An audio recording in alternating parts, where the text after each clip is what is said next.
वाणी से हो जाए और अतिथि आए तो आपकी मीठी वाणी से उसका सत्कार हो जाए। बस ये दो चीजें चाहिए, जो शंकर को भी प्रिय है और जगत को भी प्रिय है।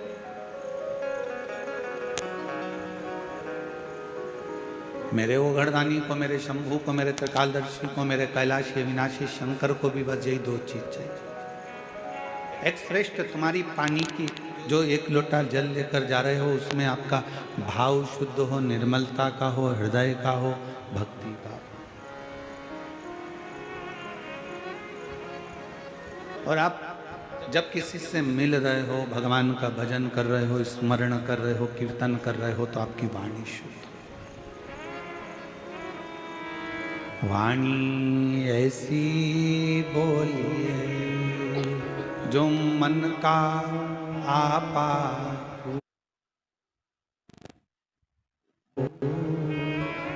पर आज के जमाने में वाणी ऐसी बोलिए जो जम के झगड़ा, पर उससे मत बोलिए जो तुमसे तगड़ा हो। आज का जमाना उल्टा है कि वाणी तो बोलो, पर ऐसी बोल रहे हैं लोग, आपस में झगड़ा हो रहा है, लड़ाइयाँ हो रही हैं, अपशब्द कहे जा रहे हैं, ताने दिए जा रहे हैं, गालियाँ दी जा रही है, आड़े टेढ़े वचन बोले जा रहे हैं।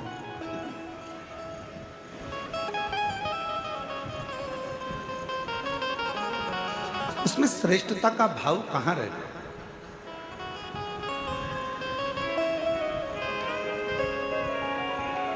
बोल मेरी जीवा हरि हरि, 10-10 भोजन पान करे और राम नाम में मरी मरी। बोल मेरी जीवा हरि। ये जिह्वा एक ऐसी विचित्र है कि भजन का नंबर आ जाता है तो ये जीवान एकदम मौन हो जाती है, और भोजन का नंबर आ जाता है तो चिल्ला चिल्ला कितना अच्छा बना है, आपकी चटनी तो इतनी अच्छी है, आज तो जो भाजी बनी, सब्जी बनी, इतनी बढ़िया बनी है, आज की खिचड़ी, आज का चावल, आज का पोहा इतना बढ़िया बना, पूछो ही मत।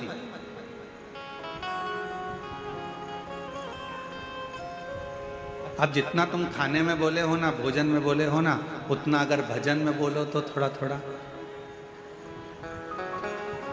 एक नज़ारा रात्रि को देखना निकुंभ में आके, आज नहीं देखो तो कल देखना। कल कथा का चतुर्थ दिवस है, परसों कथा विराम हो जाएगी। कल का कथा का समय तो यही रहेगा, 1 बजे से 4 बजे तक। परसों का कथा का समय सुबह 8 बजे से 11 बजे तक हो जाएगा। कल जब कथा का चतुर्थ दिवस रहेगा, विराम दिवस के एक दिन पहले का दिन कौन सा कहलाता है? जम के बोलो, शिवरात्रि। तो कल तो हो जाएगा कथा का शिवरात्रि का दिन, और परसों के दिन जिस दिन कथा विराम हो रही है उस दिन है प्रदोष, और बाबा की कृपा से उस दिन भी आपको कथा का लाभ का आनंद मिलेगा।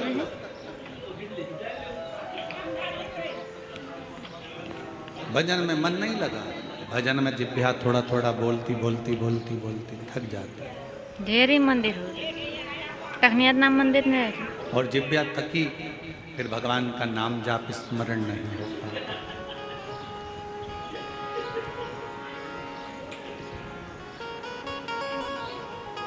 बड़ी मुश्किल से ये जिह्वा भगवान की अविरल भक्ति में रम पाती है। और एक बात और याद रखना, बहुत समझने वाला विषय है इस बात का। निकुंभ की मेरी जीजियों, छत्तीसगढ़ के मेरे जीजाओं, मेरी बेटियों, बेटाओं, मेरी माताओं, मेरे भाई, एक बात का स्मरण रखना, जितना जितना तुम भगवान की भक्ति में रमती चली जाओगी, लगती चली जाओगी, थोड़े दिन में भगवान मन में सोचते हैं कि ये बहुत ज्यादा उपास कर रही है, बहुत ज्यादा तप कर रही है, बहुत ज्यादा मंदिर में पोछा लगा रही है, बहुत ज्यादा झाड़ू लगा रही है, बहुत ज्यादा मंदिर में रोज रोज आ रही है। तो भगवान क्या करते हैं, धीरे धीरे मन में से अपनी भक्ति को हटाने का प्रयास करते हैं, आपको दूर करेंगे।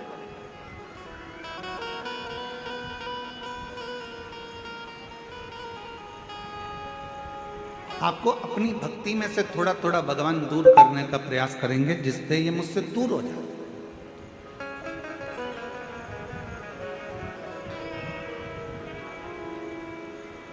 पहले भी कथा में काज फिर कह रहा है, बच्चा छोटा सा है, गोदी में है। माँ बच्चे को कब उतारती है? जब वो बच्चा खिलौने से खेलने लगता है। भगवान अपने भक्त को वैभव देते हैं, गाड़ी देते हैं, बंगला देते हैं, धन देते हैं, संपदा देते हैं, सत्ता देते हैं, सब कुछ देते हैं, और धीरे धीरे मेरे भोले बाबा आपको अपने आप से दूर कर लेते हैं। उस समय पर आपको चतुरता चाहिए। आप कितने भी व्यस्त रहो, आप कितने भी मस्त रहो, आप कितने भी काम में लगे रहो, पर मेरे शंकर भगवान का मंदिर मत छोड़ना, मेरे शिव का शिवालय मत छोड़ो, शिव पुराण मत छोड़ो, शंकर का भजन मत छोड़ो, मेरे महाकाल राजा का द्वार मत छोड़ो, मेरे कुबेर भंडारी का स्मरण मत छोड़ो। बहुत व्यस्त रखेंगे। और सबसे ज्यादा व्यस्तता कब होती है? जब आपका मंदिर जाने का समय होता है। आपने सोचा कि सवेरे टाइम नहीं मिलता तो मैं 10 बजे मंदिर जाऊंगी, तो भगवान सबसे ज्यादा व्यस्त तुम्हें 10 बजे कर देगा। तुमने सोचा कि मैं 10 बजे मंदिर नहीं जाऊंगी, शाम को 4 बजे जाऊंगी, जब सब दुकान चले जाएंगे, बच्चे स्कूल चले जाएंगे, सब अपने काम में लगे, 4 बजे मंदिर जाऊंगी, भगवान इतना व्यस्त कर देगा 4 बजे कि तुम मंदिर नहीं जाओ। फिर तुमने सोचा अब ऐसा नियम बनाती हूँ कि शाम को 7 बजे मंदिर जाऊंगी, सब आ जाएंगे, सबका खाना बना दूंगी, सबको घर में रुक के फिर मैं मंदिर। भगवान ऐसी व्यस्तता लाएगा कि 7 बजे भी तुम्हारा मंदिर का समय छूट जाए, तुम्हें दूर करेगा।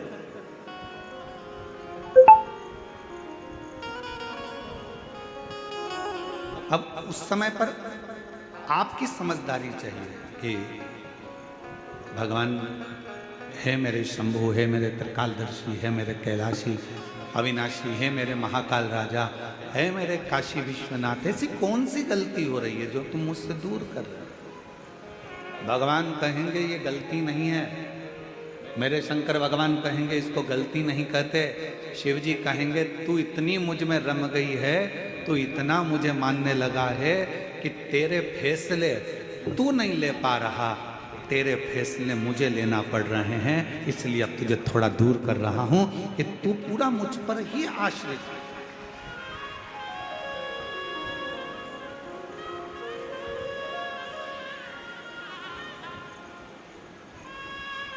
तारकासुर था असुर,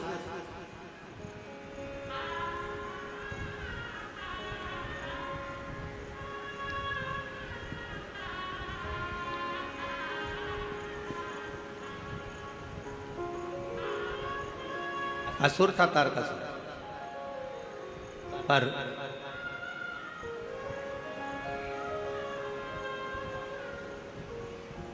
तारकासुर ने अपने बेटों को अपने पास में बुलाया, तारकाक्ष, विदुम्माली और कमलाक्ष की।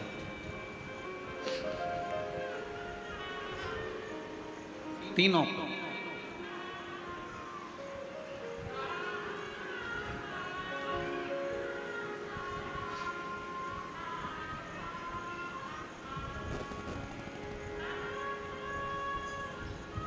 और तीनों को बुलाकर तारकासुर ने अपने तीनों बेटों से कहा कि 3 को कभी मत भूलना।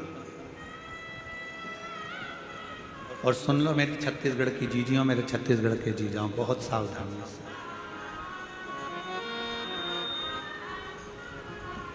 तारकासुर ने अपने तीनों बेटों को बुलाकर कहा कि 3 को कभी मत भूलना। पहले नंबर पर मुसीबत में डालने वाले को कभी मत भूलो, ये बार बार मुझे मुसीबत में डाल देता है। दूसरा, मुसीबत से निकालने वाले को कभी मत भूलो, जो तुम्हें दुख से, तकलीफ से, मुसीबत से निकाल देता है। और तीसरे नंबर का, मुसीबत में साथ देने वाले को कभी मत भूलो, जो तुम्हारे साथ में चल जाए।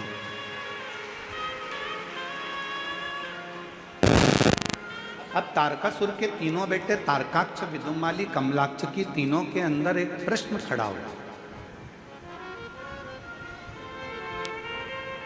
क्या कभी असुरों की चित्तवृत्ति में भी कोई अच्छा प्रश्न आता है?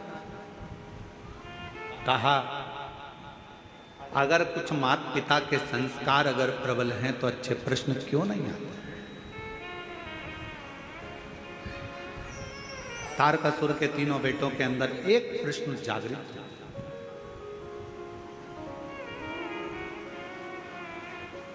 और वो प्रश्न कौन सा था? तारकासुर के तीनों बेटों ने कहा पिताजी आप कहते हो मुसीबत में डालने वाले को कभी मत भूलो, मुसीबत से निकालने वाले को कभी मत भूलो, और मुसीबत में साथ देने वालों को कभी मत भूलो।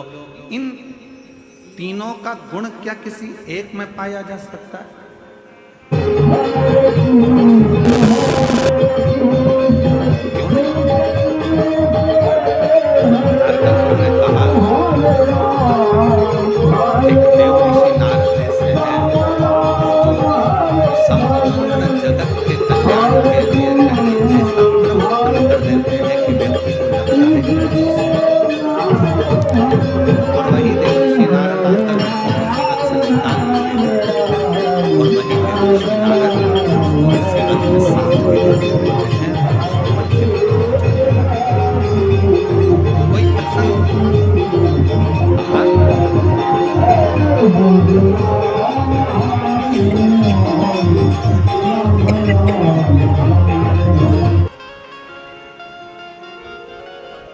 तारकासुर ने कहा एक प्रसंग मेरे स्मरण में आता है।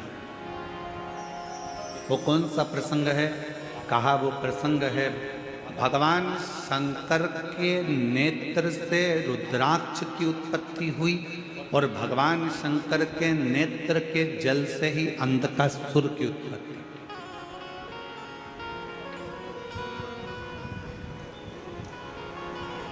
जो तपस्या कर कर नेत्र बंद कर कर रखे थे, तपस्या कर कर नेत्र बंद कर कर जो अश्रु गिरा था उससे रुद्राक्ष का जन्म हुआ।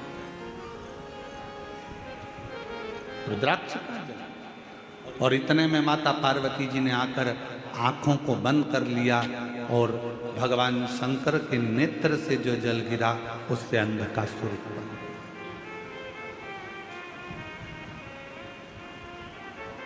एक तपस्या का जल, एक साधना का जल, एक उपासना का जल, एक मेहनत का जल, एक परिश्रम का जल, एक संघर्ष का जल जो आपके और हमारे शरीर से निकलता है वो साधारण नहीं होता।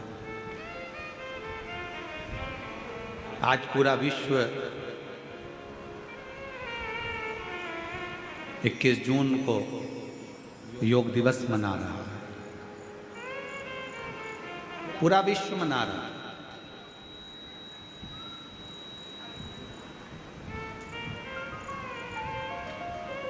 योग ऋषि बाबा रामदेव जी ने पूरे विश्व में इस योग की एक ऐसी अलग जगह दी कि केवल भारत देश ही नहीं विश्व में भी इस योग दिवस को मनाया जा रहा है। अलमस्त होकर जी यही काम।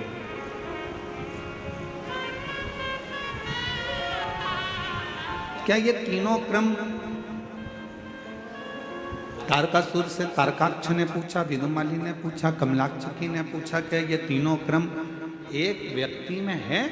नारद जी ने। ठीक है, क्या कोई चरित्र है जिसको हम सुन सके? क्यों नहीं? एक पवित्र चरित्र तारकासुर ने सुनाया। सुनो तारकाक्ष, विदुमाली, कमलाक्षकी, शंकर भगवान के नेत्र बंद करने से उनके नेत्र से जो अश्रु निकला उससे एक बच्चे ने जन्म ले लिया जिसका नाम था अंधकासुर। पार्वती जी ने उसको गोदी में ले लिया। अब बच्चा अगर जन्म लिया है, बच्चा अगर रो रहा है तो बच्चे को पार्वती जी ने अपनी गोदी में लिया। गोदी में लिया तो शंकर भगवान से कहा कि ये मेरा पुत्र है। शंकर भगवान ने कहा ये तुम्हारा पुत्र नहीं है, प्रभु आपके द्वारा प्रकट हुआ है तो मेरा तो पुत्र ही रहेगा।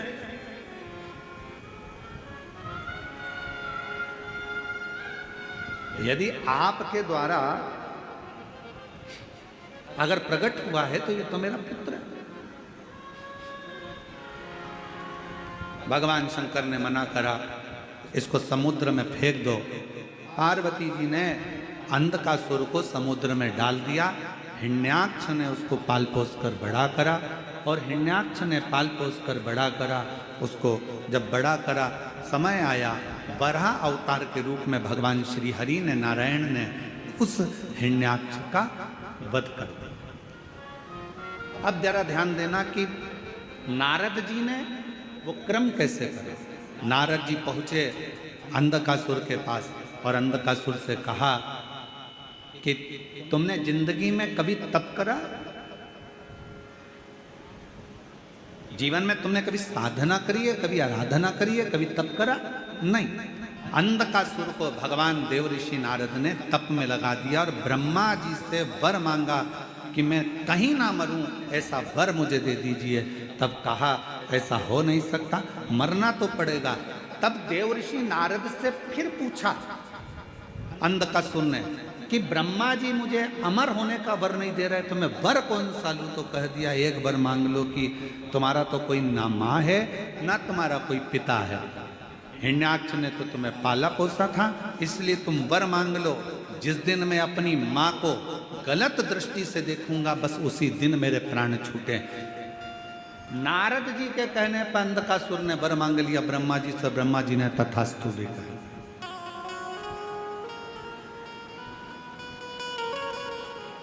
अब तथास्तु तो कह दिया,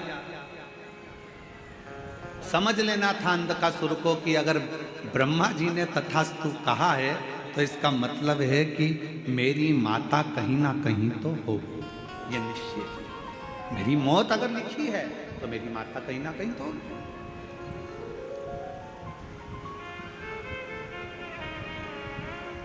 दे दिया भाई। और समय आया, तारकासुर